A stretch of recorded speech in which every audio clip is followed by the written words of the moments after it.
Bangladesh's new Prime Minister, Muhammed Yunus, has got down to work saying his first priority is to restore law and order. He heads a caretaker government that includes student protest leaders and the military. The former Prime Minister, Sheikh Hasina, fled to India weeks following violent protests that ended in so many deaths.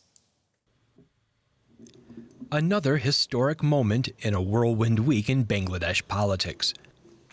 Nobel laureate Muhammed Yunus has been sworn in as the country's interim leader after being tapped by the president to fill the power vacuum left behind after Sheikh Hasina was forced out by mass protests.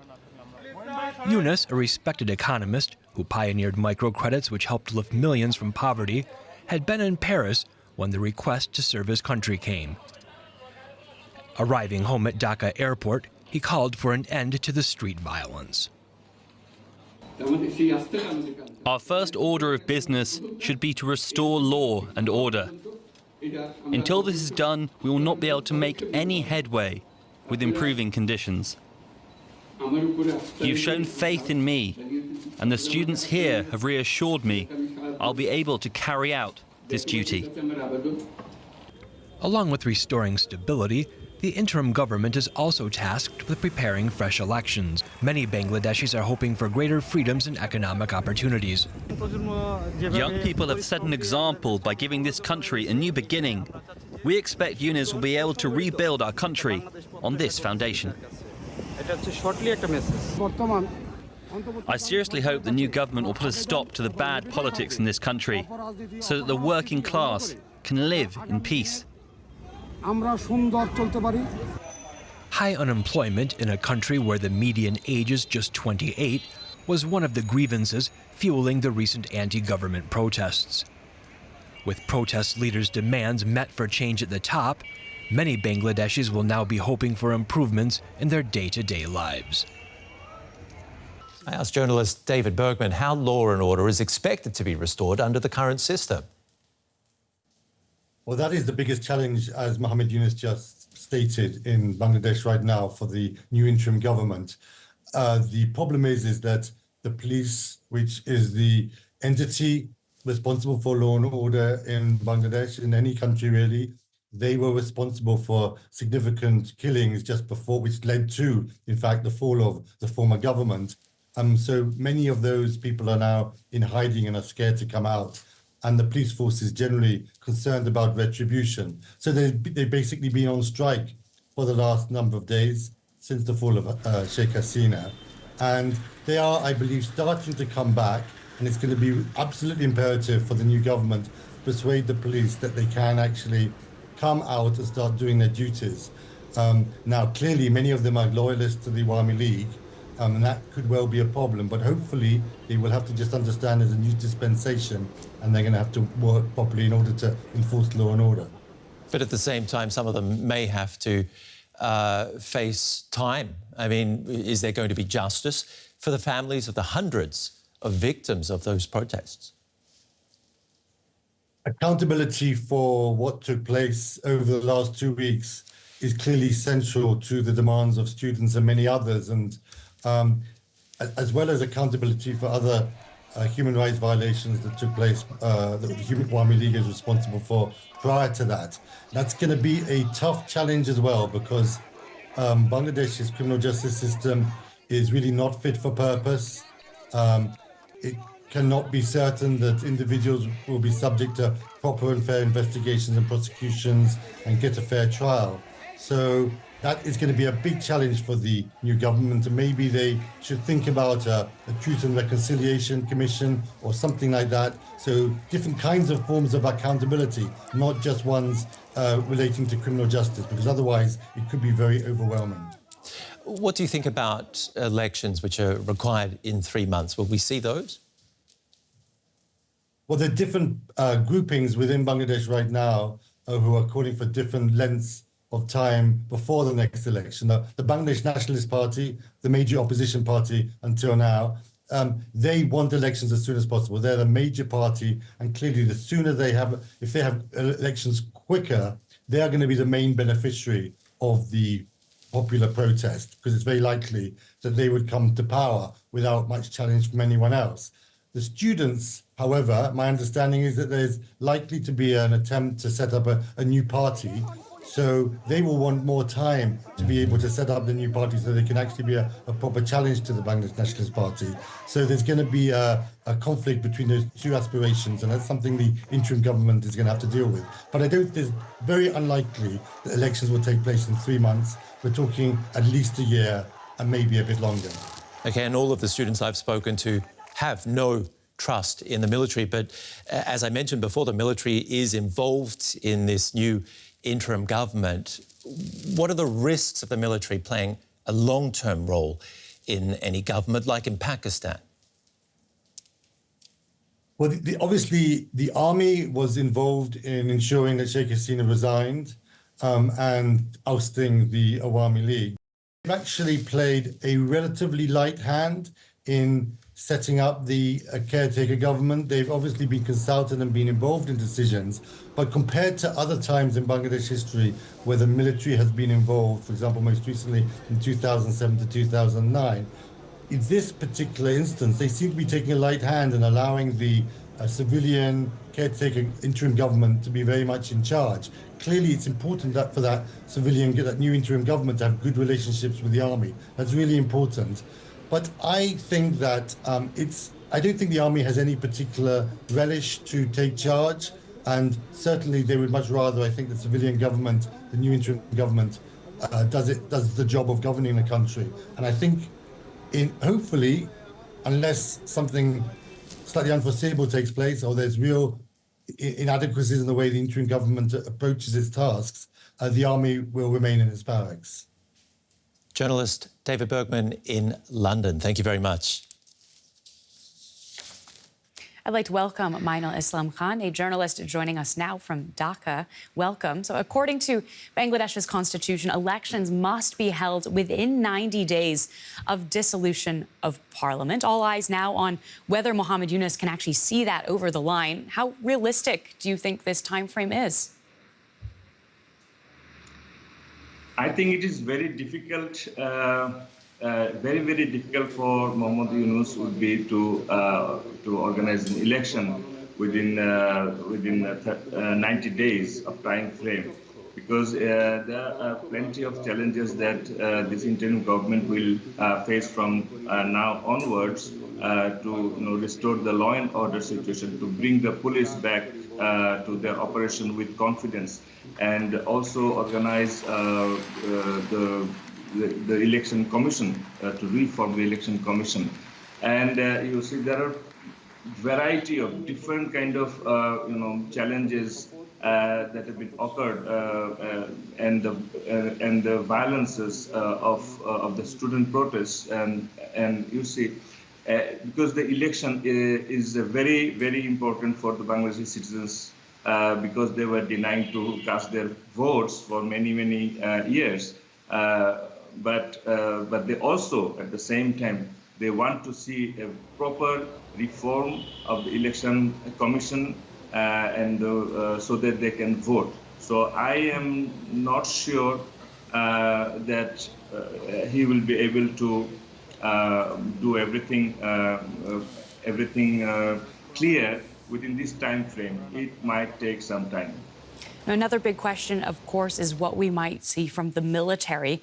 What role do they play in this interim government? From the very beginning, when Hasina government fall, and they were under tremendous pressure, and the students who were protesting and the citizens of Bangladesh pressure, they don't want to see the military take power. At the same time, there was pressures within the force to play a positive role to help the interim government.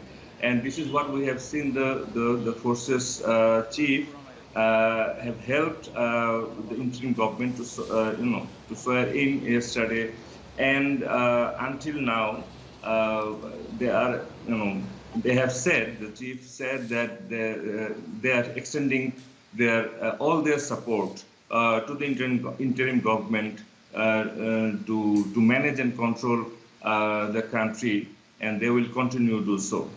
Okay, this will, of course, be something watched very closely in the weeks ahead. I also want to ask you about another element. Sheikh Hasina has fled to India. A recent DW interview with her son has now opened questions about her political future. Stay with us for just a moment. I want to take a listen to his comments first. She has not completely left Bangladesh. She never wanted to. At first, we thought this would be a good time to retire. This was going to be her last term, but given the violence against our own party members, so what happened is our party members are being attacked throughout the country. So at this point, what people underestimate is that the Awami League is the largest political party in Bangladesh. The Awami League is not weak. The Awami League is not dead. We did not wish to be blamed for violence during the protests. Now we are no longer in charge. Awami League is not in government, but the Awami League has to defend itself. So back to journalist Mainul Islam Khan in Dhaka. What do you think that means? Is there still a future for Sheikh Hasina and her party, the Awami League, in Bangladeshi politics? Well, I would say she could have done it differently. When she fled the country, and the entire party has been shattered, and they lost their confidence. And I am not sure how much she will get time to bring the confidence of the Awami League leaders and the activists across country, and she, doing it from abroad, and if she could do it, then maybe she will have a chance to come back.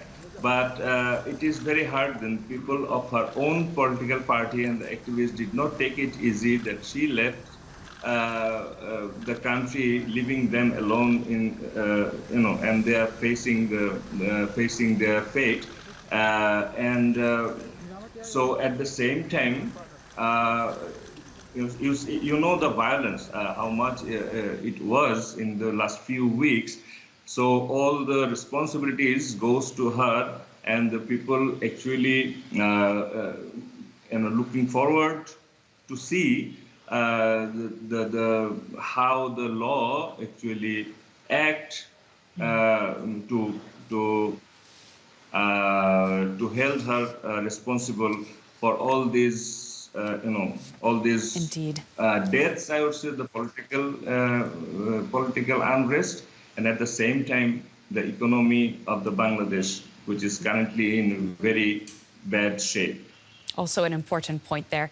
Well, thank you so much for joining us. That is journalist Mainul Islam Khan speaking to us from Dhaka. Thank you.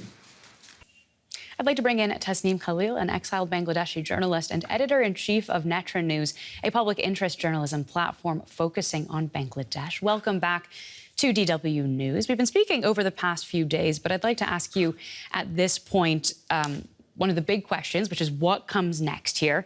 Are there concerns that elections might not take place within the next couple of months as is planned? Well, thank you. I think we are absolutely in uncharted waters with this crisis because, the Constitution stipulates that the new elections must take place within 90 days. I think that is going to be unrealistic. The new government would actually need a few more days than 90 days, but not, if they take too long to arrange a new election, that is going to be a problem. So we still don't know. The government has challenges. The principal challenges right now is definitely law and order, and then economy and justice for the crimes against humanity that was carried out by the falling regime. But is there a risk that this is dragged out for too long? And if it takes longer than 90 days, is this not in contradiction to what the Constitution of Bangladesh says? Yes, it will be in contradiction to the Constitution. But what is happening right now, this is, definitely extraordinary times. One very important thing is that whatever the interim government does, that needs to be done in consultation with the from the elected government that comes after this. That is the elected government, whenever it comes in, needs to sign off on the changes and measures this interim government makes. So in a way, I mean, this interim government would need to be provided indemnity or immunity for its action by the next elected government. So they can, I mean, they can go outside the constitution, say that this was necessary for public interest, for the greater good of the country, but that needs to be signed off by the next incoming parliament. So definitely whatever the interim government does now will have to be in consultation with all the major political parties. And what about the role of the military in this interim government? Is there a risk that we could end up seeing them playing a long-term role behind the scenes in Bangladesh, like a situation we would see in Pakistan today? We have seen similar situation back in 2007, 2008, when there was a military-backed, military-installed interim government, and their human rights records were a disaster. Fearful about that situation repeating. The military this time is under immense pressure, obviously from the people of Bangladesh and also from the international community. But one area where they are going to push back, where they would like to have, a greater control, is when it comes to the question of accountability and justice for human rights abuses. Because some of the military organizations and some of the military units are directly accused of perpetrating human rights abuses. So for the military, it is going to be a very tricky thing to work with the new interim government when it comes to the question of human rights and justice and accountability. Well, thank you so much for that update. That is Tasneem Khalil, the editor-in-chief of Netra News. We very much appreciate your time, as always. Thank you.